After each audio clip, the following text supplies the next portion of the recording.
Alrighty guys, hey, it's Daddy here, and I just want to start as always by saying thank you for taking interest in my channel, and I really hope the content provides useful for you. If it is, I'd really appreciate if you hit that like and subscribe button so I can continue to grow and provide more quality content. And if you really enjoyed the content, you might even consider buying me a coffee, and the information for how to do that will be in the video description below. So, now I got fun stuff out of the way, let's get into today's topic. Alright guys, so this is part 4 of the Home Lab Server Setup video series, and today we're going to learn how to make a bootable drive or a bootable media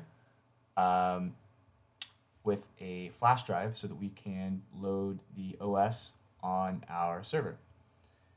So let's get right into it. So the first thing we're going to need to do is we're going to need to go to Ubuntu so we can download their ISO, which is basically just a way that we can build these bootable drives. So we're going to go to downloads here, and I'm going to use Ubuntu server. You feel free to use Ubuntu desktop or whatever you would like, but since we are working on a server, I think Ubuntu server is better. It's more stable. So we're going to download the Ubuntu server LTS version. Alright, and now the download should start before too long. So there we go. And I'm going to fast forward until this is finished. Alright, it looks like it finally downloaded, so that's good. Now what we need to do is we need to go to get a piece of software called Rufus.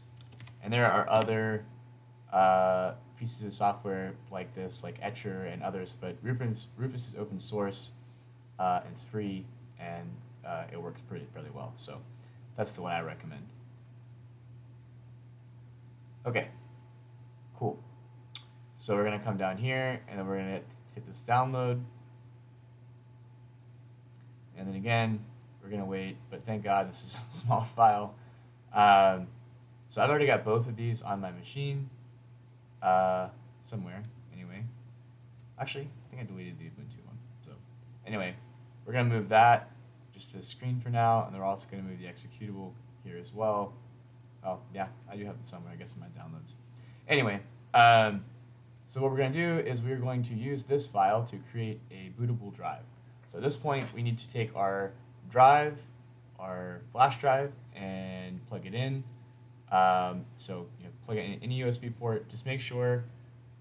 Well, I mean, these days every flash drive is multiple gigs, but I think the OS we just downloaded is like a couple gigs, so just make sure it's that size or bigger. So anyway, once you've got it plugged in, just give me a second to plug mine in. Once you've got it plugged in, there we go. And I've already have it installed, but we're going to reinstall it. So we're going to open up this executable. It's going to ask if you want to allow us to make changes. Yes, we do. And so here's our device. If you have multiple, you can select whichever one. And then we're going to leave everything else as default. And we're going to select, we're going to find the ISO. So Ubuntu 2204, this is the latest LTS version.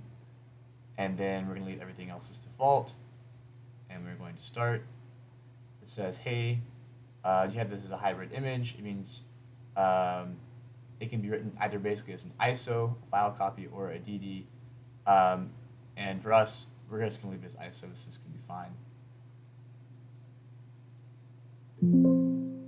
Okay, it's just warning us everything is going to be destroyed. That's fine. And there we go. So that's all we got to do. We just got to wait for this to actually work. And it's going to take just a minute. So we're going to go ahead and minimize this. So yeah, we're going to wait on this to finish. And that's pretty much it. As soon as this finishes, well, provided there's no errors, we will be able to basically safely remove the drive and use it in anytime that we want to load Ubuntu 22.04 OS onto a new machine. So now we'll speed things up and get this finished. Alrighty guys, we're finally finished here, so we can go ahead and close out. And then we can make sure we safely eject. Cool. Now we're safe to remove our drive. And that's it, guys. That's the process of creating a bootable drive. Really easy. I just wanted to make this a its own separate video so it would be kind of quick for people that only want to look at this part. Anyway, thanks. Alrighty guys, that about does it for today. If you like the content, please consider giving me a like and a subscribe so I can continue to grow and produce better and better content for you. And if you really like the content, you might even consider buying me a coffee, and the information for how to do that will be in the video description. If none of that sounds good, at least just give me some feedback in the comments. Let me know how I'm doing, if anything's unclear, or if there are things that I can improve on. But above all, guys, thanks again. Appreciate you watching, and have a great rest of the day. Bye-bye.